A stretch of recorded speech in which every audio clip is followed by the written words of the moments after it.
Nous sommes ici dans le monde merveilleux de Charlot, à Corsier-sur-Vevey, en Suisse.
C'est ici, au manoir de Ban, qu'est venue s'installer la famille Chaplin en 1952.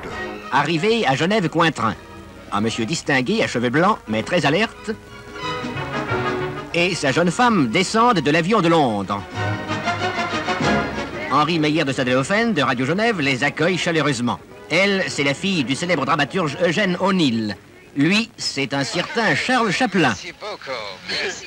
Mais oui, Charlot, le grand, l'unique. De quoi lui a servi son incognito. Stewardess et douanier exigent son autographe avant de l'autoriser, avec sa femme Ona, à monter en voiture. Où il nous offre son plus bel échantillon de français. Vive la Suisse. Merci Charlot. Puis, c'est le départ pour Lausanne.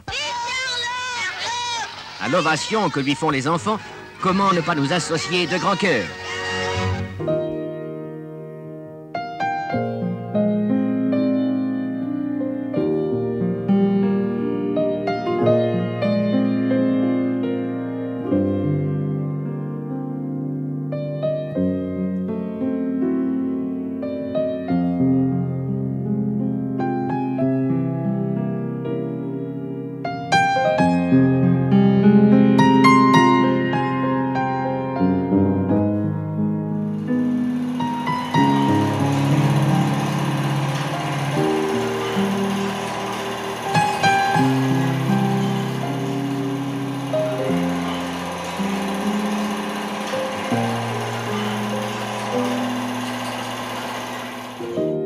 Charlie Chaplin était un ami intime de Albert Einstein.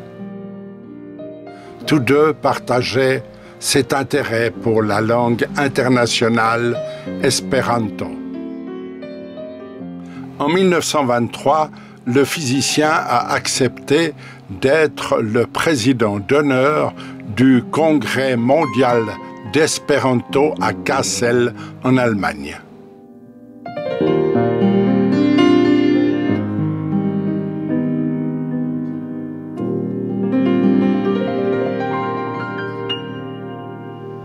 Cents, please. En 1940, Charlie Chaplin tourne Le Dictateur pour critiquer le nazisme à mots couverts. Il prend comme thème le quiproquo entre deux personnages, le dictateur Hinkel et le petit barbier juif.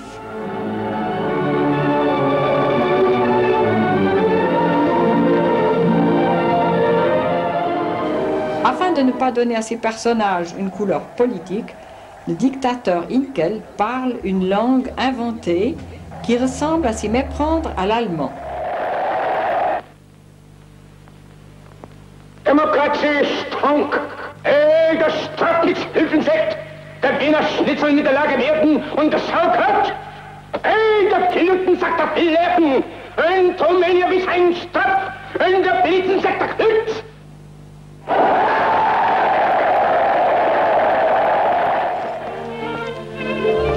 En ce qui concerne la langue du ghetto, afin de ne pas choisir une langue nationale, il décide d'utiliser l'espéranto. Il fait parler ses personnages dans la langue internationale sachant que l'espéranto est la langue de la liberté et que le régime nazi extermine juifs et espérantistes. Ma femme a pas besoin de faire son marché. Non, monsieur. Je vous en prie. Je vous en prie, monsieur. Une véritable qualité, en fait. Oui, tu as raison, t'as qu'à le mettre sur mon compte. Regardez ces belles tomates toutes mûres. Kiel neniul oponas? Si vi estus viro vi vidus. Et qu'est-ce que tu ferais, ma belle petite? Ah, cune vi estas curagiae, sed sola neniu emus batar. C'est toi. Ah, kai se reagus vi fujus camione. Tais-toi ou on va se fâcher. Ah, venu, arrestu min. Vi ricevos medalon. Vi capablas nur cicanino in che steli malfortain. Ah, c'est vrai, c'est pas bien de voler les pauvres. Il faut qu'on rende les tomates à cette fille. Allons-y.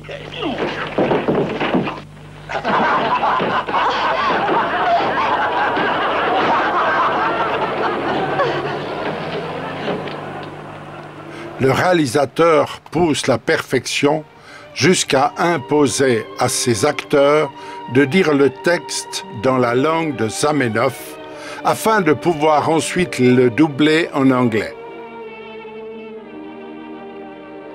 C'est lors d'une projection devant des espérantophones sourds et malentendants pouvant lire sur les lèvres que cette particularité de la mise en scène a été découverte.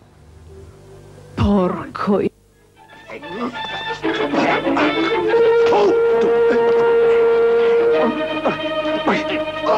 Il m'aborde le toit.